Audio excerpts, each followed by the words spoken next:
For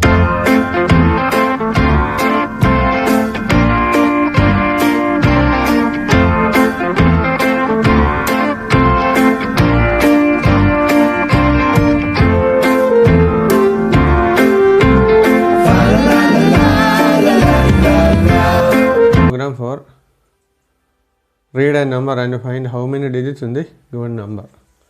ഇതാണ് ഞാൻ അതിൻ്റെ ഒരു എക്സ്പ്ലനേഷൻ ആദ്യം പറയാം. ഇതാണ് നമ്പർ എന്ന് വിചാരിച്ചോളൂ. 765. 765 is the given number. How we can find how many digits in the given number? Suppose this is an integer n. N is divided by 10. How much we get? 76. 0.5 is removed because decimal part can't keep in integer value. So n by 10 becomes 76. Then again we divided that n in by 10. It becomes 7. Then again that n is divided by 10, we got 0. How many times we divided? 3 times. How many digits? 3 digits. This is the logic. Because n comes to 0, അതായത് നമുക്ക് n-നെ 10 കൊണ്ട് divide ചെയ്യുന്നു, അങ്ങനെ divide ചെയ്ത് വരുമ്പോൾ 0-ലെത്തുമ്പോൾ എത്ര digits ഉണ്ടെന്നോ ആ ഓപ്പറേഷൻ എത്ര ടൈംസ് ആ ഓപ്പറേഷൻ നടന്നു എന്നതിനെ ആശ്രയിച്ച് നമുക്കത് മനസ്സിലാക്കാൻ പറ്റും. അപ്പോൾ അതിൻ്റെ ഫ്ലോ ചാർട്ട് ഒന്ന് വരയ്ക്കാം. നിങ്ങൾ ശ്രദ്ധിക്കുക. സ്റ്റാർട്ട്. ഓക്കെ. n കൗണ്ട് ചെയ്യാനൊരു വേരിയബിളൂടെ എടുത്തു. ഈ പ്രോബ്ലത്തിന് ഇത്രയും മതി. ഇത് നമ്മൾ 3 പ്രോബ്ലം ഒന്നിച്ച് ചെയ്ത് നിർത്താനാണ് ഉദ്ദേശിക്കുന്നത്. ഇതിൻ്റെ ഐഡിയ. അപ്പം നമ്മൾ സം ചെയ്യാനുള്ള നമ്പർ എടുക്കുന്നു. പ്രോഗ്രാമിൽ എടുക്കുമ്പോൾ ലോങ്ങിൻ്റെ എടുത്താൽ വലിയ നമ്പേഴ്സ് എടുത്ത് ചെയ്യാം. അപ്പം എൻ്റെ നമ്പർ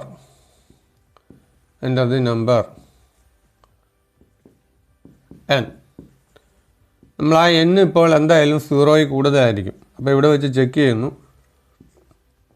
0 കൂടുതലാകുമ്പോൾ വർക്ക് ചെയ്യുക യെസ്. അപ്പം നമ്മൾ ഇതിനകത്ത് കയറിയിട്ട് n-നെ 10 കൊണ്ട് ഡിവൈഡ് ചെയ്യുന്നു. എന്നിട്ട് n-ലേക്ക് തന്നെ സ്റ്റോർ ചെയ്യുന്നു. അതാണ് അതിൻ്റെ ലോജിക്ക്. വേറെ വേരിയബിളിൽ സ്റ്റോർ ചെയ്താൽ n കട്ട് ചെയ്ത് കളയാൻ പറ്റത്തില്ല. അപ്പം നമ്മൾ ഒരു പ്രാവശ്യം കട്ട് ചെയ്യുമ്പം C1 കൗണ്ട് ചെയ്യുന്നു. C++. അതവിടുന്ന് വർക്ക് ചെയ്ത് തിരിച്ചു മേളിൽ വരുന്നു. നമ്മളിപ്പം 765 ആയിരുന്നെങ്കിൽ ആദ്യത്തെ പ്രാവശ്യം കട്ട് ചെയ്ത് കഴിയുമ്പം ഇത് 76 ആവും. C1 ആവും. തിരിച്ച് മേളിൽ വന്നു 76. ശരിയാ. അപ്പോൾ കട്ട് ചെയ്യുമ്പം C2 ആവും. അതും ശരിയാ. അപ്പോൾ അതിനകത്ത് കയറുമ്പം ഇത് 0 ആകും. അപ്പോൾ ഇത് 3 ആകും. 0 ആകുമ്പം 0 ഗ്രേറ്റർ ദാൻ 0 ശരിയാണോ? അല്ല. 0 ഗ്രേറ്റർ ദാൻ 0 ശരിയല്ലാത്തതുകൊണ്ട് വെളിയിലിറങ്ങി നമ്മൾ C പ്രിൻ്റ് ചെയ്താൽ എന്ത് കിട്ടും? Number of digits is C. Program stop ചെയ്തു. ഓക്കെ. സിമ്പിളാണ്. അപ്പോൾ അതിൻ്റെ പ്രോഗ്രാം എഴുതുമ്പോൾ നോക്കിയേ. നമ്മൾ വൈൽ വെച്ചായിരിക്കും പ്രോഗ്രാം ഐഡിയ പറയുന്നത്. Main function integer n C0 എടുക്കണം, ഗാർബേജ് വരാതിരിക്കാൻ. C out enter the number.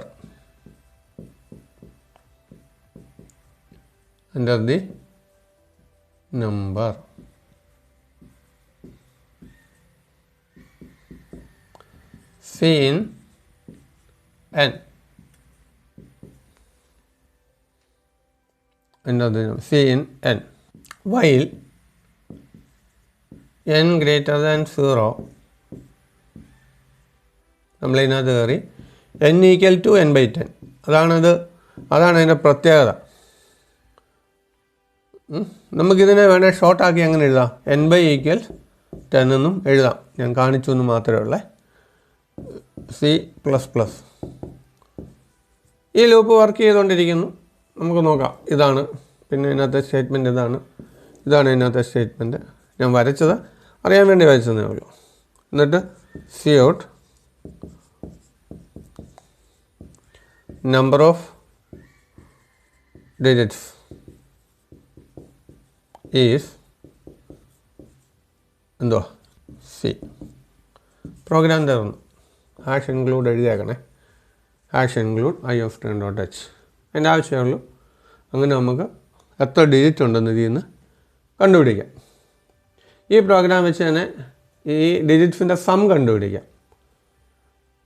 ഇതേ പ്രോഗ്രാം വെച്ച് നമുക്ക് എന്ത് ചെയ്യാം? സം കണ്ടുപിടിക്കാം. അപ്പോൾ അത് ചെയ്യണം. എന്ത് ചെയ്യണം? സം കണ്ടുപിടിക്കാൻ ഒരു വേരിയബിളിലൂടെ എടുക്കണം. സമ്മ് കണ്ടുപിടിക്കാൻ ഒരു വേരിയബിളിലൂടെ പുതുതായിട്ട് ചേർത്തു. അപ്പം നമ്മളിവിടെ കട്ട് ചെയ്ത് പോകുന്നതിന് മുമ്പ് ഇതിനകത്ത് ഇപ്പോൾ 765 ആണെങ്കിൽ 5 എടുക്കണം. 5 എടുക്കാൻ എന്താ വഴി? സി പ്രോഗ്രാമിങ്ങിൽ ഒരു ഓപ്പറേറ്ററുണ്ട്. പെർസെൻറ്റേജ് ആണ് സിമ്പൽ. അത് മോഡുലസ് എന്നാണ് അറിയപ്പെടുന്നത്. എൻ്റെ പേര് മോഡുലസ് ഓപ്പറേറ്റർ. മോഡുലസ് ഓപ്പറേറ്റർ നമുക്ക് റിമൈൻഡർ എമൗണ്ട് റിട്ടേൺ ചെയ്യും. 765 മോഡുലസ് 10 എന്ന് പറഞ്ഞാൽ നമുക്ക് കിട്ടുന്നത് 5 ആയിരിക്കും. ശിഷ്ടം reminder will be get. Okay, നമുക്ക് റിമൈൻഡർ കിട്ടും. ആ റിമൈൻഡറിനെ എന്ത് ചെയ്യണം? നമുക്ക് സം ചെയ്യണം. അതപ്പോൾ എവിടെ ചെയ്യാം?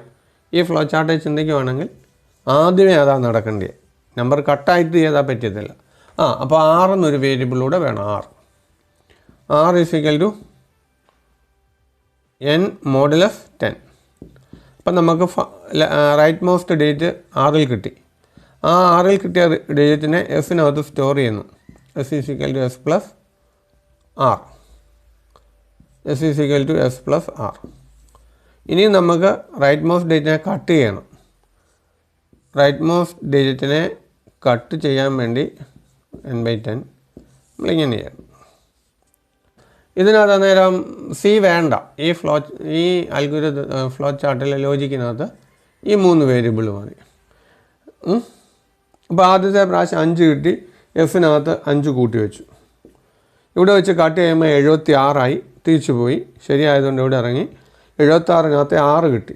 അപ്പം 6 × 5 11 എന്നിട്ട് കട്ട് ചെയ്യുമ്പോൾ 7 ഇവിടെ വരുമ്പോൾ ശരിയാണ്. പിന്നെ 6-നകത്ത് 7 കിട്ടി. 7 കിട്ടുമ്പം 11 6 17 അല്ലേ? ഇനി ഇത് 0 വെളിയിലിറങ്ങുന്ന നമ്പർ ഓഫ് ഡിജിറ്റ്സിന് എന്ത് രണ്ടും പ്രിൻ്റ് ചെയ്യണമെങ്കിൽ സിയുടെ എടുക്കണം. Sum of the digits is S.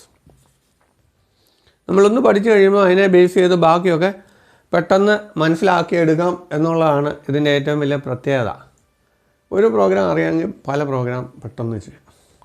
അപ്പോൾ നിങ്ങൾക്കിത് മനസ്സിലായെന്ന് ഞാൻ വിചാരിക്കുന്നു. ക്ലിയർ ആയില്ലേ? മോഡുലസിൻ്റെ യൂസ് റിമൈൻഡർ റിട്ടേൺ ചെയ്യാൻ. നമ്മളൊരു നമ്പറിനെ വേറൊരു നമ്പർ കൊണ്ട് ഡിവൈഡ് ചെയ്യുമ്പോൾ നമുക്ക് ശിഷ്ടം എന്ത് കിട്ടും? അതായത് ഇപ്പം 72 മോഡുലസ് 2 എത്ര കിട്ടും? 0 അല്ലേ? 0 കിട്ടും. 0 കിട്ടുന്നതുകൊണ്ട് ശിഷ്ടമില്ല. ഈവൻ നമ്പർ ചെക്ക് ചെയ്യാൻ ഈ ലോജിക്ക് ഉപയോഗിച്ചാൽ മതി. ഒരു നമ്പർ തന്നാൽ ഈവൻ ആണോ എന്നറിയാൻ, അല്ല ഏത് നമ്പറിൻ്റെ ഡിവിസിബിലിറ്റി ചെക്ക് ചെയ്യാണ് നമുക്കിങ്ങനെ ചെയ്യാം. 10 എത്ര കിട്ടും? 0 കിട്ടും അല്ലേ? 725 മോഡുലസ് 725 വേണ്ട, ഒരു ചെറിയ സംഖ്യ ഇടാം, വലിയ സംഖ്യ വേണ്ട. 722 മോഡുലസ് 6 672 അതും 0 അല്ലേ? 18 മോഡുലസ് 5 എത്ര കിട്ടും? 3 കിട്ടും. റിമൈൻഡർ ഓർക്കുക. ശിഷ്ടം മോഡുലസ് നമുക്ക് തരുന്നത് ശിഷ്ടമാണ്. അപ്പോൾ നമുക്ക് ഈ പ്രോഗ്രാമിനെ മോഡിഫൈ ചെയ്ത് ഒരു പ്രോഗ്രാം കയ്യിലുണ്ടെങ്കിൽ അത് വെച്ചിട്ട് ഇഷ്ടം പോലെ പ്രോഗ്രാം എഴുതാം. അതായത് നമ്പർ എടുത്തു, ഇതിനകത്ത് സി വേണ്ട, പകരം s = 0 6 ഇവിടെ എടുത്തു കഴിഞ്ഞിട്ട് while n less greater than 0, r is equal to n modulus 10. S is equal to f plus r. C വേണ്ടല്ലോ, n കട്ട് ചെയ്ത് കളയാൻ വേണ്ടി 10 കൊണ്ട് ഡിവൈഡ് ചെയ്തു. തുറന്നു തുടങ്ങണം. നമ്പർ ഓഫ് ഡിജിറ്റ്സിന് പകരം സം ഓഫ് ഡിജിറ്റ്സ് എന്നിട്ട് എസ് ആക്കുക. രണ്ടാമത്തെ പ്രോഗ്രാമായി. വളരെ ഈസി അല്ലേ? നിങ്ങൾക്ക് മനസ്സിലായി കാണുമെന്ന് വിചാരിക്കുന്നു. ഞാനിവിടെ എക്സ്പ്ലെയിൻ ചെയ്തായിരുന്നു. ഇനിയും നമുക്ക് ചെയ്യേണ്ട ഒരു program find the read a number and reverse the number reverse ചെയ്യണം. നമ്പർ റിവേഴ്സ് ചെയ്യാൻ ഇതിനകത്തൊരു കുഞ്ഞു ലോജിക്ക് ഈ ലൈനൊന്നും മാറ്റി എഴുതാമെങ്കിൽ റിവേഴ്സ് ആവും. അപ്പോൾ റിവേഴ്സ് എടുക്കാൻ വേണ്ടി ഞാൻ എഫിന് പകരം റിവേഴ്സ് REV 0 എന്നൊരു പേര്, 0 ഇനീഷ്യൽ ചെയ്താലേ അത് ശരിയാകത്തുള്ളൂ, അങ്ങനെ എടുക്കാം. അപ്പം ഇവിടെ എഴുതേണ്ടത് reverse equal to R plus, ആ എഴുത്തിലാണ് അതിൻ്റെ, ആ ഇക്വേഷനിലാണ് അതിൻ്റെ കാര്യം ഇരിക്കുന്നത്, റിവേഴ്സ് ഇൻറ്റു 10. അപ്പം റിവേഴ്സ് ഓഫ് ദ നമ്പർ അല്ലെങ്കിൽ റിവേഴ്സ്ഡ് നമ്പർ.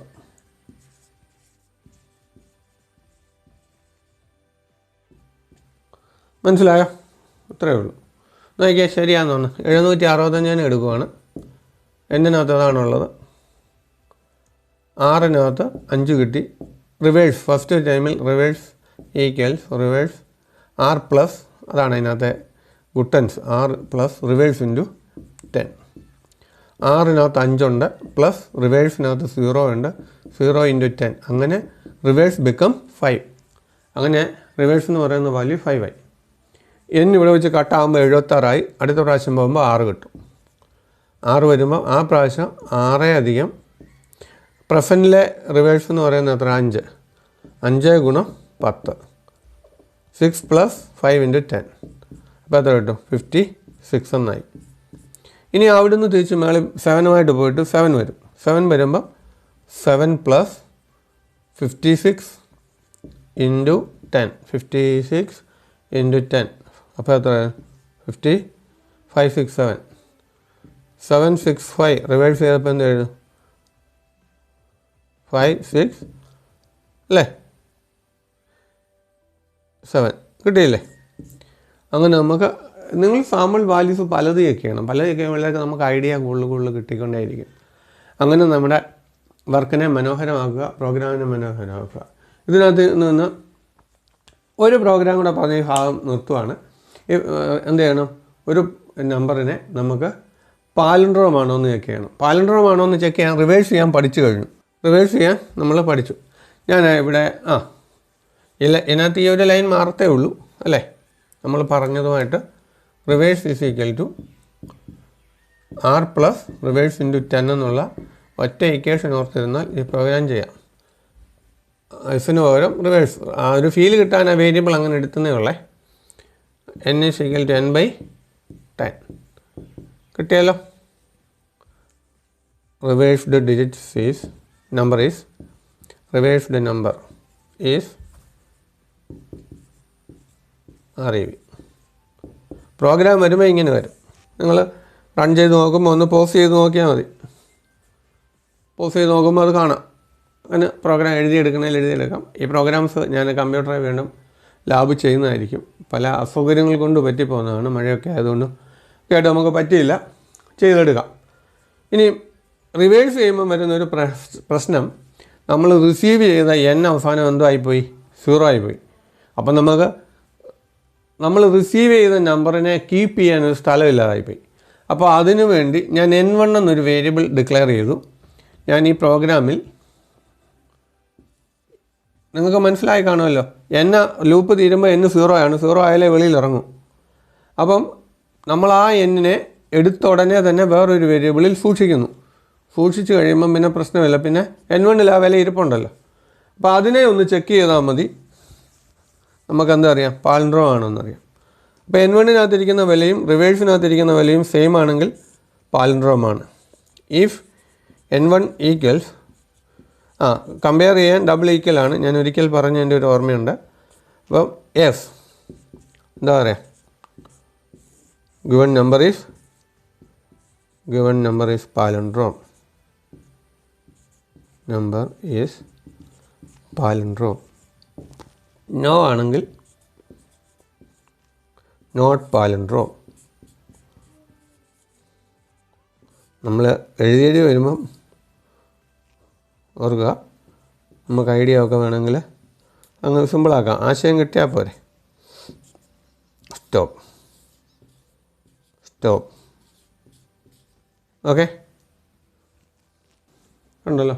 അപ്പോൾ നമുക്ക് നിങ്ങൾ ഓർക്കുക, ഞാൻ ഈ റെക്കോർഡിങ് ചെയ്യുന്നത് ഒരു മൊബൈലിലാണ്. അതേസമയത്ത് ഞാൻ തന്നെ അതവിടെ സെറ്റ് ചെയ്ത് വെച്ചിട്ട് ക്ലാസ് എടുക്കണം. അപ്പോൾ അതിൻ്റെതായിട്ടുള്ള ചില പരിമിതികളെന്ന് പറയുമ്പം വലിയ ആർഭാടം എൻ്റെ റെക്കോർഡിങ്ങിനകത്തോ ഒന്നുമില്ല. എഡിറ്റ് ചെയ്യുന്നതും എനിക്കറിയാവുന്ന രൂപത്തിൽ എഡിറ്റ് ചെയ്തങ്ങ് എടുക്കുകയാണ്. അതിനകത്ത് യൂഷ്വൽ അല്ലാതെ വരുന്ന കാര്യങ്ങളങ്ങ് ഒഴിവാക്കുക. അപ്പം അത്രയൊക്കെ നമ്മൾ എഡിറ്റിങ്ങിലും ചെയ്യുന്നുള്ളൂ. അപ്പോൾ അതിനെക്കുറിച്ച് നിങ്ങൾക്ക് വിമർശിക്കുമ്പോഴല്ലേ, അല്ലെങ്കിൽ അഭിപ്രായങ്ങൾ പറയുമ്പോഴാണ് എനിക്ക് കൂടുതൽ മെച്ചപ്പെട്ട നിലയിലേക്ക് ആ ക്ലാസ്സിനെ എത്തിക്കാൻ പറ്റുന്നത്. അതിന് നിങ്ങളുടെ സഹകരണം വേണം. അത് ഉണ്ടാകും എന്നാണ് എൻ്റെ വിശ്വാസം. നിങ്ങളുടെ വിമർശനങ്ങൾ ക്ഷണിക്കുന്നു. കോഡിംഗ് ഗുരു കമ്പ്യൂട്ടർ അങ്കിൾ @gmail.com എന്നുള്ള മെയിലിലേക്ക് നിങ്ങൾ മെയിൽ ചെയ്യുകയോ കമൻറ്റ് ചെയ്യുകയോ ചെയ്താൽ ഞാനത് മനസ്സിലാക്കി കറക്റ്റ് ചെയ്യുന്നതായിരിക്കും. ഇപ്പോൾ ഈ പ്രോഗ്രാം ഇവിടെ മാറ്റി എഴുതുമ്പോൾ നമുക്കിവിടെ റിവേഴ്സ് കിട്ടി. ഇനിയും ഇവിടെ ഒരു കാര്യമേ ചെയ്യാനുള്ളായിരുന്നു. n1 = n. ഇനി നമ്മളിവിടെ ചെക്ക് ചെയ്യണം. ഇഫ് n1 = റിവേഴ്സ് ചെയ്ത നമ്പറും ഇതും. അപ്പം നമുക്ക് ഈക്വൽ ആണെങ്കിൽ പറയാം cout റിവേഴ്സ്ഡ് നമ്പർ ഈസ്, ഞാൻ താഴെ എഴുതുവാണ്. കമ്പ്യൂട്ടറിൽ എഴുതുമ്പോൾ നമുക്കൊന്നിച്ച് ടൈപ്പ് ചെയ്യാം. അത് കോൺകാനൻറ്റ് ചെയ്ത്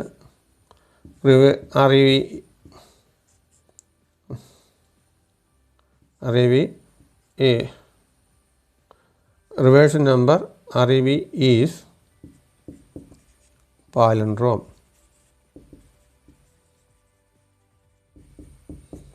എൽസ്, ഈ ഈഫിൻ്റെ എൽസ് എഴുതണം. എൽസിനകത്ത് cout reversed number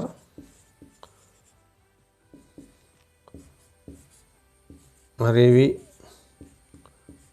is not palindrome.